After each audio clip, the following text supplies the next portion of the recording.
নমস্কার, গল্পকথার নতুন একটি ব্লগে আপনাদের সবাইকে স্বাগত। আজ শুক্রবার, জুন মাসের 6 তারিখ। আজ স্কুল ছুটি থাকায় স্কুলে যাওয়ার কোনো তাড়া ছিল না, তাই ঘুম থেকে উঠেছি 9টার সময়। ছাদে আর যাওয়া হয়নি, ঘরে জানালা থেকে আপনাদেরকে সকালের আকাশটাকে দেখিয়ে দিলাম। ঘুম থেকে উঠে প্রতিদিনের মতোই আগে খালি পেটে 1 গ্লাস জল বাইরের প্রকৃতি দেখতে দেখতে শেষ করলাম। এটা না করলে যেন আমার দিনটাই শুরু হয় না। খালি পেটে জল খাওয়া শরীরের পক্ষে বেশ উপকার। আপনারা কারা কারা খালি পেটে জল খান এবং কতটা জল খান তা আমাকে কমেন্ট করে জানাবেন।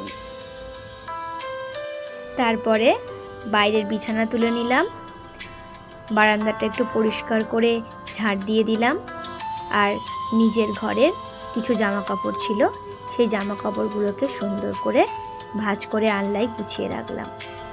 কার কার জামা কাপড় গোছাতে ভালো লাগে আমাকে কমেন্ট করে জানাবেন।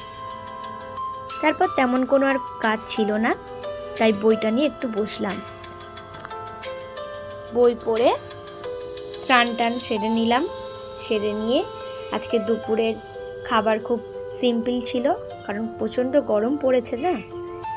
ছিল পটল ভাজা, ভাত, বড়ি আলুর তরকারি, একটু আলু ভাতে আর মুসুর ডাল। খেয়ে দুপুরবেলা একটু ঘুমিয়েছিলাম। ঘুম থেকে উঠে মনে পড়লো ফ্রিজে 2টো আম রেখেছিলাম। এই 2টো আম আমাদের স্কুলের একজন স্যার দিয়েছিলেন। গরমকাল মানেই শুধু আম খাই। আমার মতো কে কে আম খেতে খুব ভালোবাসো জানিও।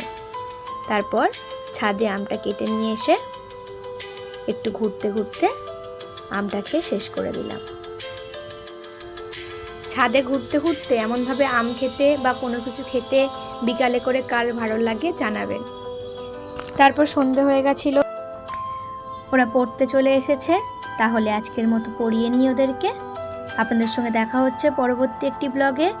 আমার ভিডিওটি যদি ভালো লেগে থাকে তাহলে একটা লাইক করে দেবেন আর চ্যানেলটাকে অবশ্যই সাবস্ক্রাইব করে দেবেন। ততক্ষণ টাটা।